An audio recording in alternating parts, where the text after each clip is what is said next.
नमस्कार विद्यार्थियों, वंदे वाणी हिंदी साहित्य चैनल में आप सभी का स्वागत है। आज हम जो है हमारे वरिष्ठ अध्यापक भर्ती परीक्षा में जो कहानी संग्रह दे रखे हैं उनमें से हमने 2-3 कहानियां पढ़ ली है और आज हम उजाले की मुसाहिब जो विजयदान देथा द्वारा प्रकाशित है, रचित है, उस कहानी को पढ़ेंगे। विद्यार्थियों, आप सभी जानते हैं कि विजयदान जो देथा है उन्होंने कई कहानी संग्रह लिखे, कहानियां भी लिखी और उनकी जो कहानियां हैं उन पे फिल्में भी बन चुकी है। तो विजयदान देथा ने बहुत सारी कहानियां लिखी, उनमें से एक हमारे कोर्स में है उजाले की मुसाहिब। तो विद्यार्थियों, सर्वप्रथम हम विजयदान देथा के बारे में जान लेते हैं कि इनका जन्म 1 सितंबर 1926 को हुआ था। माँ का नाम सिरू कंवर और पिता का नाम सबल दानजी देथा है और पत्नी का नाम सायर कंवर है। और इन्होंने शिक्षा बीए हिंदी में की और इन्होंने जो है काफी जो है रचनाएं अपनी जो है लिखी है। उसमें बातारी फुलवाड़ी कुल इसके 14 भाग है और दुविधा कहानी संग्रह इन्होंने लिखा, उलझन फुलवाड़ी भाग 10, Alekhu Hitler, the dilemma and other stories, उजाले की मुसाहिब, अंतराल, महामिलन, प्रिय मृणाल, मेरा दर्द न जाने कोई, फुलवाड़ी भाग 10, द्वंद, राजस्थानी हिंदी कहावत कोश, प्रतिशोध, गीतों की फुलवाड़ी, त्रिवेणी, लोक संस्कृति, विजयदान देथारी, सिरे कथावा और दोहरी जिंदगी। और इनके जो है फिल्म एवं नाटक बने हैं जिन रचनाओं पर, उनमें है दुविधा जिसके निर्देशक जो है मणिकौल है और 1973 में ये बनी थी। और परिणति निर्देशक प्रकाश झा 1990। और पहेली दुविधा कहानी पर आधारित जो फिल्म है वो जो है पहेली है और इसकी निर्देशक जो है अमोल पालेकर, श्रेष्ठ अभिनेता शाहरुख खान की जो है फिल्म थी ये। और इनको जो है पुरस्कार व सम्मान मिले हैं, उनमें साहित्य अकादमी, बिहारी पुरस्कार, साहित्य अकादमी फेलोशिप, कथा चूड़ामणि और पद्मश्री सम्मान से भी इन्हें सम्मानित किया गया। तो विद्यार्थियों, आज हम जो है विजयदान देथा की कहानी है, जो प्रसिद्ध कहानी है उजाले की मुसाहिब, उसको पढ़ेंगे। इस कहानी में विद्यार्थियों क्या होता है कि एक चकवा पक्षी और चकवी चकवा दोनों जो है आपस में वार्तालाप कर रहे हैं, उससे ही जो है कहानी की शुरुआत होती है। बचपन में हमें दादी नानी द्वारा ऐसी ही कहानियां सुनाई जाती थी जिसमें हमें पक्षियों को जो है आधार बना के उनसे जो है बातें करवा के ऐसी कहानियां हमें बचपन में ही सुनाई जाती थी। वैसे ही ये कहानी है और एक चकवा जो है अपनी चकवी को, अपनी पत्नी को ये कहानी सुना रहा है। तो विद्यार्थियों, ये कहानी की शुरुआत होती है जिसमें चकवी अपने पति को कहती है, चकवा तू मुझे कुछ बात सुना। तब चकवा पूछता है, तुझे कैसी कहानी सुनाऊं, कैसी कथा सुनाऊं, पर बीती सुनाऊं या आप बीती सुनाऊं। तब चकवी कहती है कि आप बीती तो घर बीती एक जैसी है, पर बीती सुनाओ, उसमें परमानंद आता है। तो विद्यार्थियों, हम शुरू करते हैं उजाले की मुसाहिब कहानी। कहरे चकवा बात कटे ज्यों रात। यहाँ पे चकवी जो है चकवे से कहती कि मुझे ऐसी बात सुनाओ जिसमें रात कट जाए। घर बीती या पर बीती? वापस चकवा उससे पूछता है कि घर बीती सुनाऊं या पर बीती। घर बीती तो घर घर जाने की, घर बीती की बात तो घर घर जाने, क्योंकि ये तो घर घर की कहानी है। अपनी अपनी सब कोई ताने, अपनी अपनी सब कोई तानता है और ये तो घर घर की कहानी है, ये तो सब जानते हैं। पर बीती में परमानंद के, मुझे तो पर बीती सुनाओ जिसमें परमानंद आता है। सुनते ही कट जाए फंद, जिसको सुनते ही सारे फंद कट जाए। जैसी बुद्धि वैसी बोली, किसने मापी किसने तोली। जैसी मेहनत वैसा अनाज, खाए मुंह और अखिन में लाज। तो अमर अवधूत साई सबको सुमति दे कि एक था अनाम राजा। यहाँ पे चकवा जो है किसकी कहानी सुना रहा है? एक अनाम राजा की कहानी चकवी को सुना रहा है। जिसका वही राग और वही बाजा, उसकी समझ का बोझ अतिशय भारी। एक पलक में राजा तो दूजे में रेत सारी। बिन बुलाए क्यों कर मरता, वह तो करता ज्यों ही करता। जिसके दरबार में चुनिंदा 9 रतन, मनसा मुताबिक सारे जतन ही जतन। अखुट हीरे मोती और अखुट खजाना, जैसा बढ़िया रूप वैसा ही बाना।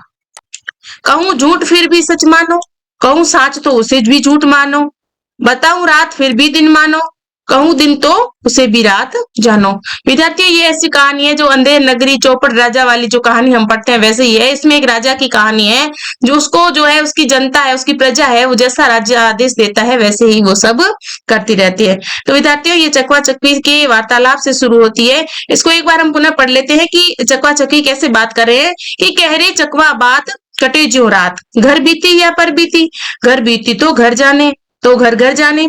अपनी अपनी सब कोई ताने, पर बीती में परमानंद, सुनते ही कट जाए फंद। जैसी बुद्धि वैसी बोली, किसने मापी किसने तोली। जैसी मेहनत वैसा अनाज, खाए मुंह और अखिन में लाज। तो अमर अवधूत साईं सबको सुमति दे कि एक था अनाम राजा जिसका वही राग और वही बाजा। उसकी समझ का बोझ अतिशय भारी, एक पलड़े में राजा दूजे में रैयत सारी। बिन बुलाए क्यों कर मरता, वह तो करता ज्यों ही करता। जिसके दरबार में चुनिंदा नौ रतन, मनसा मुताबिक सारे जतन ही जतन। अखुट हीरे मोती और अखुट खजाना, जैसा बढ़िया रूप वैसा ही बाना। कहूँ झूठ फिर भी सच मानो, कहूँ साच तो उसे भी झूठ जानो। बताऊं रात फिर भी दिन मानो, कहूँ दिन तो उसे भी रात जानो। उस राजा की बुद्धि लीक तोड़कर बहती थी और दरबार के नौ रत्नों की अकल हरदम छलकती रहती थी। फिर भी राजा के पास हमेशा ऋषि मुनि औघड़ महात्मा व संत ज्ञानियों का तांता लगा रहता। एक जाता और 21 आते और उनके प्रवचन दर प्रवचन ऐसी बौछार होती कि राजा और दरबारियों की अकल का पानी सवा बांस ऊंचा चढ़ जाता। राजा का जैसा तैसा भी आदेश मिलता, रियासत की तमाम प्रजा उस मुताबिक काम में झूंझ पड़ती। न कोई शंका न कोई विवाद, निरीह प्रजा तो राजा के हाथ पांव व ज्यों सोचे त्यों डोले। न कोई बुझे न कोई बोले, यानी कि प्रजा इतनी जो है राजा के प्रति ईमानदार थी कि जो राजा बोलता वही प्रजा करती रहती, न कुछ पूछती न कुछ कहती न कुछ सवाल करती, उसके मुताबिक ही कार्य में झूंझ पड़ती थी। राजा और रैयत का अहो भाग्य की एक बार साधु संतों का सिरमौर ज्ञानियों का गुरु एक तीर्थंकर ऐसा प्रकट हुआ कि राजा सहित तमाम दरबारियों की बुद्धि चकरा गई, मानो प्रत्यक्ष परमेश्वर ही अवतरित हुआ हो। जिसने भी सुना सब काम छोड़कर उसका प्रवचन सुनने के लिए दरबार में हाजिर हुआ। उसका जीवन एक साथ ही सार्थक हो जाएगा। एक ही प्राण और एक ही जत्थे के सांचे में ढली भीड़ महात्मा के दर्शन को प्रतीक्षा में अविचलित खड़ी थी। अचानक राजा के साथ तीर्थंकर पधारते दिखे। आंख आंख की ज्योति में महात्मा की छवि उतर गई। हवा और उजाले के सांचे में ढली पवित्र काया जैसे और नहीं भी है, जैसे है और नहीं भी है। मतलब हवा और उजाले के सांचे में ढली पवित्र काया, मतलब हवा और उजाले में ऐसा प्रतीत होता है कि उनके साथ जो है उस परमात्मा जो महात्मा जी है उनकी काया जो है ढल गई है और ऐसा मालूम होता है कि वो यहाँ पे है या नहीं है। कुदरत का सांप्रत सृजनहार तो मानो आज ही अवतरण हुआ हो। प्रवचन सुनते ही कलुषित काया का मल धुल जाएगा। मतलब उनके प्रवचन सुनते ही कलुषित काया का जो मैल है वो धुल जाएगा। प्रत्येक बंदे को याचक दीठ महात्मा के चरणों में लौटने लगी। प्रत्येक बंदे की याचक दीठ, यानी कि दीठ का मतलब यहाँ पे दृष्टि से है, और महात्मा के चरणों में लौटने लगी। आशीर्वचन के उपरांत महात्मा के होठ खुले जैसे स्वयं कुदरत ही अपने मुंह से बखान सुना रही हो। प्रजा के कानों में अमृत सा घुलने लगा। बिजली की लहरों के उन्मान महात्मा के श्रीमुख से शब्दों की आभा निश्चित हो रही थी।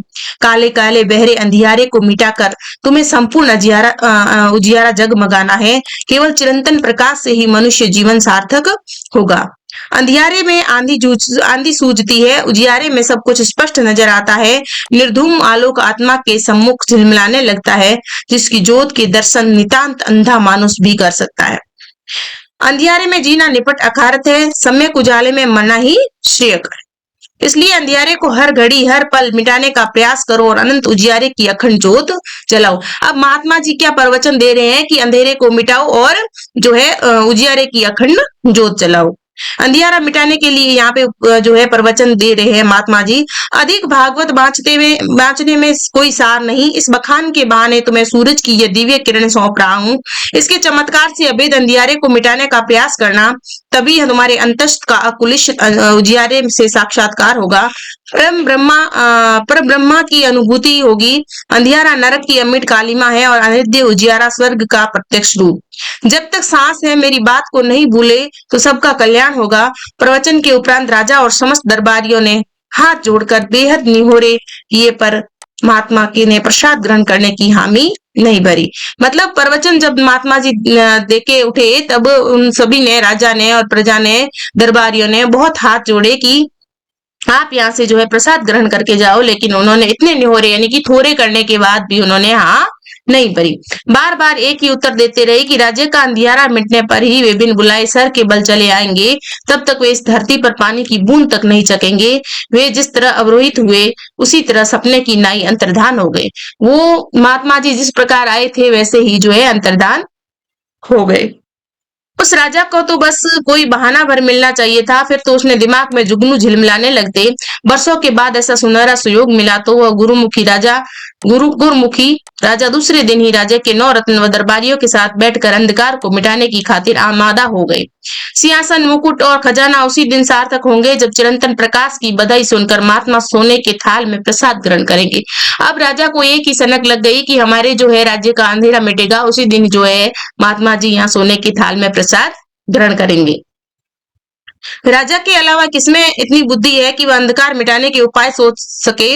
नवरत्नों को भी वैसा बूता कहाँ। कोई छोटा मोटा काज सार ले तो सार ले, पर राजा तो राजा ही होता है। पूरे राज्य का एक छत्रपति अधिपति बुद्धि के बिना इतनी बड़ी रियासत एक घड़ी भी नहीं चल सकती। शरीर की ताकत तो बुद्धि के पीछे चलती है, वरना शेर, सुअर, हाथी या भेड़िया ही मनुष्यों का राजा होता। घड़ी भर तक राजा, दीवान और नवरत्न सभी चुपचाप विचार करते रहे, उनके राज्य से अंधेरे को हमेशा के लिए कैसे खदेड़ा जाए। दुनिया में ऐसा कौन सा मसला है जो गहराई से सोचने पर नहीं सुलझे। अकस्मात राजा की छलकती बुद्धि से पूछा, क्यों दीवान, पिछले साल नहीं 3 साल पहले राजमहल का तहखाना बाढ़ के कारण पूरा भर गया तो उलीच उलीच कर सारा पानी बाहर उछाला था कि नहीं। हाँ हाँ, उछाला था अन्नदाता, मुझे आज की तरह याद है। तुम सब लोग उसी तरह जानते हो कि मैं याद रखने वाली बात कभी भूलता नहीं। दीवान सिर झुकाकर बीच में बोला, हुजूर के भूलने पर तो सर्वत्र पल्ले हो जाएगा। मैं तो प्रवचन के दौरान ही महात्मा जी के मन की बात भाप गया था। गुलाबी अधरों पर गुमान की मुस्कुराहट चितराते राजा ने कहा, अंधेरा मिटाने की आधी दूधी तरकीब तो उसी समय सोच ली थी। मुझे पक्का भरोसा है कि तहखाने के पानी की तरह अंधेरा भी उलीचने पर समाप्त हो जाएगा। अब राजा के दिमाग में कैसी तरकीब आई कि जिस प्रकार जो है पानी भर गया था महल में, तहखाने में, जो उसी समय जैसे उलीच कर उन्हें बाहर जो है बाल्टी भर भर के बाहर उलीचा था, वैसे ही हम अंधियारे को भी बाहर उलीच देंगे। ये जो है तरकीब राजा के दिमाग में आई। क्यों, उलीचने के बाद वो पानी तहखाने में वापस तो नहीं आया? ना गरीब परवर ना, क्या मजाल की एक बूंद भी वापस आई हो। दीवान अपनी चतुराई के प्रति पूर्णतः आश्वस्त था। राजा ने नाभि तक गहरी हामी भरी। तब तो यह बात दिन के उजाले की तरह साफ है कि अंधेरा भी उलीचने पर वापस नहीं आएगा। हाँ गरीब नवाज, दीवान ने मिलती मारते कहा, हमेशा हमेशा के लिए उसका मुंह काला हो जाएगा, उसका काला मुंह हो जाएगा। एक रत्न ने गर्दन खुजाते आशंका प्रकट की, पानी तो उलीचकर तहखाने से बाहर उछाल दिया, मगर अंधेरे को कहाँ उछलेंगे, ये तो चारों दिशाओं में छाया रहता है। सवेरे सूरज उगने पर अंधेरा अपना ठिकाना छोड़कर कहीं न कहीं तो जाता ही है। दूसरे रत्न ने उसका खंडन करते कहा, जरा सोच विचार कर जवाब दो कि वह अपनी जगह छोड़ता है कि नहीं। हाँ, जगह छोड़ने पर ही तो ओझल होता है, पहले वाला रत्न मुंह उतार कर बोला। ये गूढ़ बात बेहद झीनी है, तुम इसका मर्म नहीं समझोगे। राजा दर्प की हंसी हंसते बोला, जैसा कहूं निपटाते जाओ, सोचते विचारने का जिम्मा मेरा, काम करने का जिम्मा तुम्हारा। अलबत्ता तुम्हारे साथ बैठने से मुझे दूर की सूझती है। हुजूर तो आप फरमाते रहे, हम कुछ भी करने के लिए तैयार हैं। एक रत्न ने हाथ जोड़ते हुए कहा।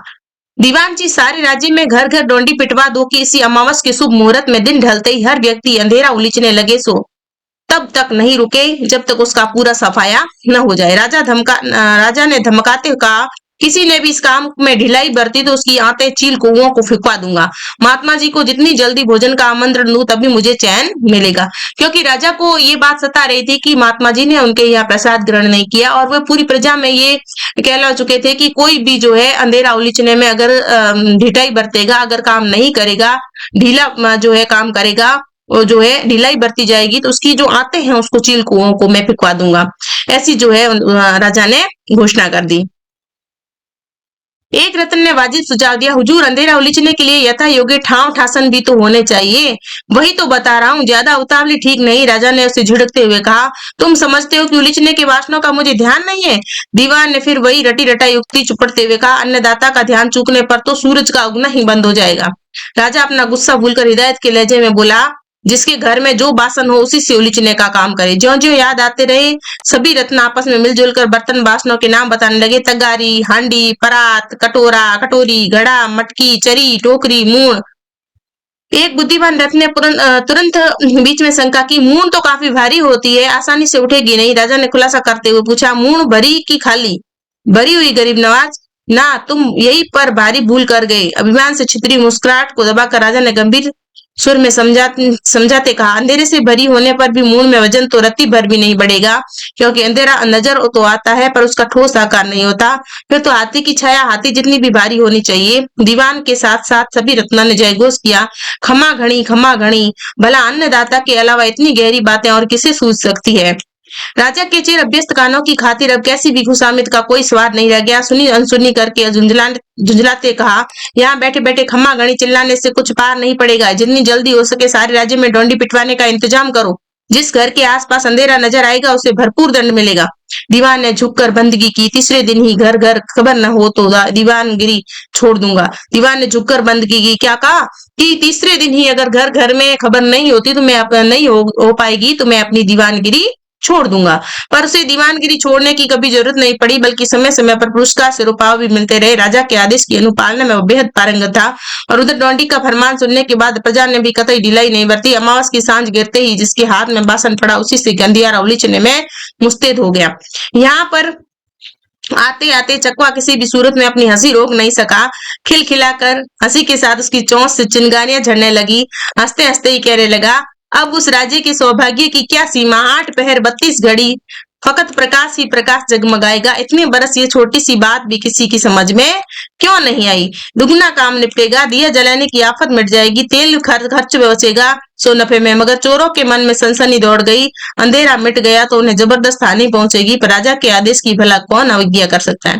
चोर प्रजा के साथ अंधेरा उलीचने में जुट गए। राजमहल के इर्द गिर्द हो हल्ले का तूफान मच गया। आधी रात ढलने पर राजा को नींद सताने लगी और दीवान को हिदायत देते बोला, अब तो नींद के मारे मेरा जगना मुश्किल है, वरना सारी रात यह नजारा देखता। मगर तुम पूरे चौकस रहना, ऐसा न हो कि मेरे जाते ही लोग ढीले पड़ जाए।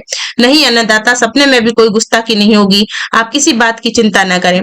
पर अंधेरे का सफाया होते ही मुझे बेधड़क जगा देना, समझे। दीवान ने कोशिश करते हुए अतिशय आदर के साथ हामी भरी और राजा निश्चिंत होकर रंग महल में सोने के लिए दासियों के साथ रवाना हो गए। और घोड़े पर चढ़ा दीवान सारी रात प्रजा को जोश दिलाता रहा। वह पल भर के लिए भी विश्राम न करे। ऐसा शानदार काम दुनिया के लिए राजा ने आज दिन तक नहीं किया। यह बात तो अन्नदाता को सूझी जैसे ही सूझी। बुद्धि के सागर अपने हुजूर की भला कौन बराबरी कर सकता है। दूसरे सभी राजा महाराजा उनके सामने छछूंदर है, छछूंदर। अंधेरा उलीचते उलीचते प्रजा की कमर टूटने लगी, हाड़ टीसने लगा, बाहें फटने लगी। बच्चे, बूढ़े, जवान और महिलाएं कोई भी पीछे नहीं रहा। बड़ा काम तो सबके जुटने पर ही संभव होता है। सवेरे ही मंगल वेला जब नगरवासियों को यह आशा बंदी की उलीचते उलीचते आखिर अंधेरा काफी कम पड़ने लगा तो उनके जोश को और बड़ा सहारा मिला। वे चौगुने उत्साह से उस काम में तल्लीन हो गए। सचमुच राजा की बात तो एकदम सही निकली। ऐसे राजा की रियत होने से बड़ा अहोभाग्य और क्या हो सकता है। देखते ही देखते अंधेरा तो बिल्कुल समाप्त हो गया। घोड़े पर सवार दीवान की खुशी का पार नहीं। अदर चरवादार को घोड़े की लगाम थमाकर वह सीधा रंगमहल पहुंचा। बाहर खड़े खड़े ही जोर से फरियाद की, अन्नदाता अंधेरा तो एकदम नष्ट हो गया। पहाड़ों के आर पार दिखे जैसा प्रकाश हुआ। हुजूर, ईश्वर की तरह आपकी टेक भी रह गई। हुजूर तो नींद में सोते सोते निरंतर प्रकाश के सपने देख रहे थे। राजा अपने हट पर अड़ा था और महात्मा अपने सिद्धांत पर डटे हुए थे कि सोने के बाजूट और थाल को अधेर परे हटा ले, वरना वे भूखे ही लौट जाएंगे। इस तरकार के बीच बधाई की गुहार सुनी तो वह सोने के पलंग से तत्काल उठ बैठा। उन्माद के आवेश में उछलते फांदते बाहर आया। चारों ओर गर्दन फुलाकर सरल उजाला ही उजाला। ऐसा तेज प्रकाश तो कभी नजर नहीं आया। समस्त दरबारियों के बीच राजा भी बावरे की तरह नाचने लगे। सारे राज्य में खुशी समंदर हिलोरे बढ़ने लगा। दिप दिप फटाफट दरबार जुड़ा। राजा ने दीवान नौरत्नों सब दरबारियों से बार बार पूछा कि अच्छी तरह से छानबीन करके बताएंगे उजवाले कि आज वाले प्रकाश पहले वाले प्रकाश में क्या अंतर है। सभी सत्यवादियों ने सम्मिलित स्वर में कहा कि आज वाला प्रकाश बहुत बहुत श्रेष्ठ है, यही असली सच्चा प्रकाश है। पहले वाला प्रकाश तो कुछ धुंधला धुंधला। ऐसी अपूर्व निष्ठा और अथक मेहनत से उलीचने के बाद उजियारे की चमक में क्या खामी। पहले वाले प्रकाश पर छिपे हुए अंधियारे की छाया पड़ती थी, पर आज के प्रकाश में कुदरत का रूप ही बदल गया, मानो कुदरत प्रमुदित होकर मुस्कुरा रही हो। आनंद से सराबोर राजा ने खूब दान्य पुण्य किया। फिर चतुर दीवान को आदेश दिया कि जहां कहीं भी हो उनके पहुंचे महात्मा को लाने के लिए 100 घोड़े दौड़ाए। उनके चरण पखाने पर ही उनका जीवन सार्थक होगा। एक रत्न ने धीमे से कहा, जो 2-3 दिन तो पर इस प्रकाश की जांच पड़ताल कर लेते। कैसी बेकी बेकी बातें करते कर रहे हो। राजा बीच में टोक कर बोला, कुछ भी जांच करने की जरूरत नहीं। अब तो इसके पुरखे भी अपने राज्य की ओर मुंह नहीं कर सकते। तुम्हें इस नए प्रकाश की कुछ विशेषता नजर नहीं आई। नजर तो आई अन्नदाता, लेकिन। दीवान ने हंसकर टालते हुए कहा, अब लेकिन वेकिन कोई लफड़ा नहीं। फिर भी एक दिन तो और दिन। दूसरे रतन ने उसकी बात का विरोध करते हुए कहा, रात होने पर ही दिन का हिसाब रहता है। अब तो आठों पर फकत उजाला ही उजाला जगमगाएगा। अब न तो रात होगी और न दिन। इस बात का ध्यान तो राजा को भी नहीं था। समझदार रत्न की राय सुनते ही राजा ने जोशियों को खरी हिदायत दी कि वे घड़ियों की गिनती के हिसाब से वार तिथि का लेखा जोखा करके, वरना को झमेला पड़ जाएगा। किंतु जोशियों का सौभाग्य कि झमेला पड़ने की नौबत ही नहीं आई। उजाले की खुशियां मनाते मनाते दिन तो चटपट बीत गया। हमेशा की तरह पश्चिम दिशा की गोद में सूरज धीरे धीरे समाने लगा। एक साथ सबके मुंह उतर गए, मगर राजा का बुलंद हौसला भी हार नहीं मानी। दरबारियों को धैर्य पूर्वक समझाने लगा, युग युगांतर से ये चिर अभ्यस्त अंधेरा आसानी से हमारा पीछा नहीं छोड़ेगा। तुम सभी जानते हो कि गुमशुदा गाय भी एक बार तो पुराने खूंटे पर लौट आती है। ये अंधेरा भी कम ढीठ नहीं है, पर हमेशा इस तरह उलीचने से ये जरूर हाथ थकेगा, पस्त होगा। दीवान जी, इस बात को पूरी तरह मुस्तैदी से चालू रखो, जो हुक्म अन्नदाता। लेकिन कुदरत तो दीवान और दरबारियों के उन्मान राजा का लिहाज नहीं रखती। कई पखवाड़ों तक उलीचने के उपरांत भी अंधेरा का सफाया नहीं हुआ। वह तो प्रतिदिन सूर्योदय के साथ लोप हो जाता और उसके अस्त होने पर ही अपना विकराल रूप लेकर वापस प्रकट हो जाता। आखिर उसकी हठधर्मी के सामने राजा को झुकना पड़ा, मगर अभी तो फकत एक ही उपाय गलत साबित हुआ। यूं चुपचाप बैठने से राजा का काम नहीं चलता। कुछ न कुछ तरकीब तो सोचनी होगी। बेचारी तरकीब क्या बूता कि वह राजा के सोचने पर नहीं सूझे। बेचारी तरकीब का क्या बूता कि वह राजा के सोचने पर नहीं सूझे। उस राजा को अपने दीवान और 9 रत्नों पर बेहद अभिमान था। वैसे धुरंधर विद्वान किसी दूसरे राज्य में नहीं थे, और उस जोड़ का राजा भी दुनिया में कोई दूसरा नहीं था। सबके साथ बैठकर राजा फिर अंधेरे को मिटाने का उपाय सोचने लगा। मनुष्य की बुद्धि का अन्य प्राणियों से कोई मुकाबला नहीं, इस पर राजा की शान तो कुछ और ही है। स्वयं ईश्वर भी उसकी मान मर्यादा का ध्यान रखता है। दरबारियों को भी नए नए उपाय सूझते, पर राजा को कुछ भी सुझाव देने में संकोच करते। राजा का भय भी मौत से कम नहीं होता। भय मिट जाए तो राजा चलता ही नहीं। सचमुच भय के बगैर तो प्रीत भी नहीं होती। तो नया उपाय सोचने की करामात राजा के अलावा पंडितों में भी नहीं थी। आखिर मगजमारी करते राजा को एक नामी उपाय सूझा। उसी में बोराया ऐसा कहने लगा, लाख बुरा मानो, तुम सब में एक बड़ी खामी है कि अपनी आंखें खुली नहीं रखते, वरना मेरी तरह 20 उपाय सूझते। बोलो, रसोई की दीवार ईंधन के धुएं से काली होती है कि नहीं? क्यों नहीं होती? दीवान के साथ साथ नवरत्न ने भी जवाब दिया, सफेद दीवारें देखते देखते काली स्याह हो जाती है, और वे काली स्याह दीवारें वापस सफेद कैसे होती है? इस बार अकेले दीवान ने ही कहा, कैसे क्या हजूर? 2-3 बार कूची से कलई पोतने पर वापस सफेद हो जाती है। राजा ने परिहास के आश्चर्य में मुस्कुराते हुए पूछा, अब भी नहीं समझे? राजा के मन का भेद उसे उसके बिना कहे ही सब समझ जाते थे, फिर भी न जाने किस मजबूरी के कारण दीवान को कहना पड़ा, नहीं हजूर, हमारी बुद्धि आप जैसी कहाँ चलती है। तब तो अब सारी बात खुलासा करके समझानी होगी। राजा ने गुमान की मुद्रा में फिर एक सवाल पूछा, बताओ ये अंधेरा कैसा है? अंधेरा क्या है? बड़ा कठिन सवाल था। सभी दरबारी एक दूसरे का मुंह जोने लगे, तो दीवान ने हिम्मत जुटाकर कहा, अंधेरा तो अंधेरा ही है गरीब परवर, यही तो गड़बड़ है। राजा ने जंगा पर थाप देते हुए कहा, इतना भी नहीं जानते कि अंधेरा तो फकत सूरज की लपटों का धुआं है।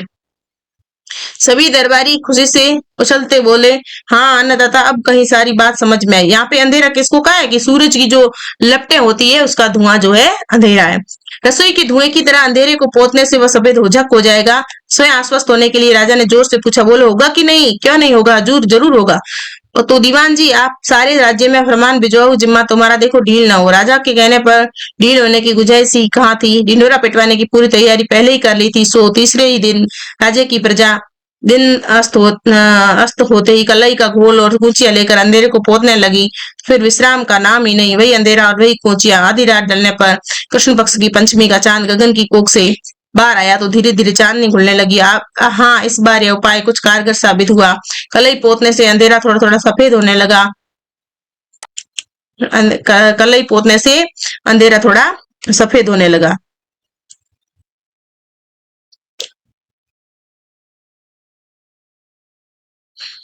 महाबली मनुष्य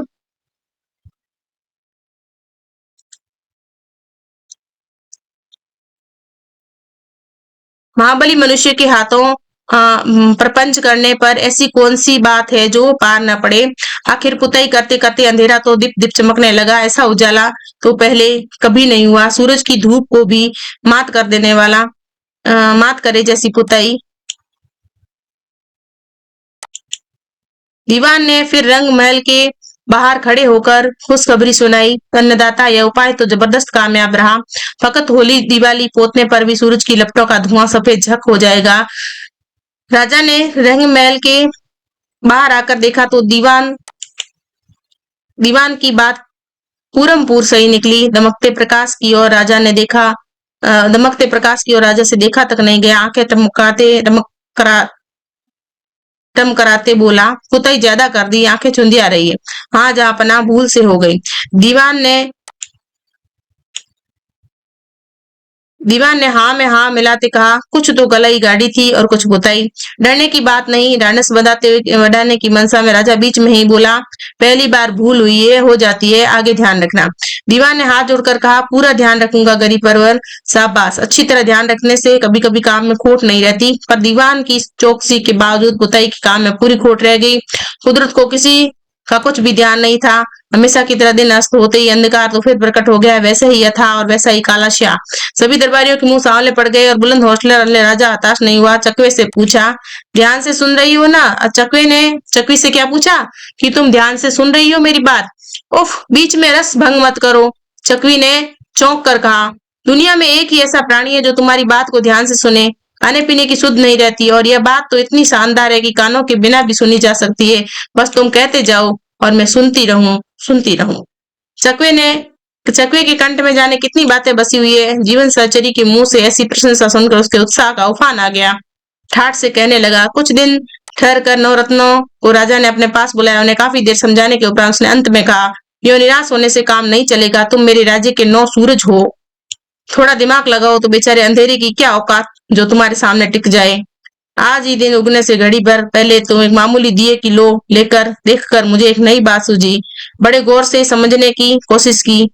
दिया जलाने पर उजाला होता है कि नहीं? होता है अन्नदाता, हमेशा होता है। दीवान ने सबसे पहले हामी भरी। घर में चूल्हा जलाने का उजाला होता है कि नहीं? होता है। इस बार 9 रत्नों ने एक साथ स्वीकार किया, होता है, अन्नदाता हमेशा होता है। भला चूल्हा जलाने पर उजाला क्यों नहीं होगा? बस यही बात उसी अच्छी तरह समझने की है। राजा दृढ़ विश्वास के साथ कहने लगा, हम अंधेरे को जलाते हैं तो उजाला होता है, उसके जलते ही प्रकाश प्रकट होता है। कुछ समझे या नहीं? दीवान और 9 रत्नों ने जोश के साथ जवाब दिया, समझ गए गरीब परवर, अच्छी तरह समझ गए। आप समझाए और हम न समझे, भला यह कैसे हो सकता है? तो फिर ढील किस बात की? राजा उतावली दर्शाते बोला, मेरे राज्य में लाखों आदमी है। हर आदमी दोनों हाथों में मसाले लेकर अंधेरे को जलाने लगे तो पीछे मुट्ठी भर राख नहीं बचेगी। पूरा नष्ट होने के बाद वो चूं तक करने के काबिल नहीं रहेगा। हाँ गरीब नवाज, यह तो उपाय का वाकई बेमिसाल है। बस राज्य में डोडी पिटवाने भर की देर है, फिर तो अखुट आलोक हरदम जगमगाता रहेगा। इतना कहकर दीवान तो अधेर वहां से रवाना हो गया। उसके जी को भी कम उसके जी को भी कम बवाल नहीं थे। राज्य का फरमान जारी होने पर किसकी हिम्मत जो विरोध करे। सारे राज्य की रियायत दोनों हाथों में मसाले लेकर अंधेरे को जलाने लगी। जो सो सवेरे पर तक जलाती रही। पैरों पर खड़े हो सकने वाले बच्चे उस महायज्ञ में शामिल हो गए।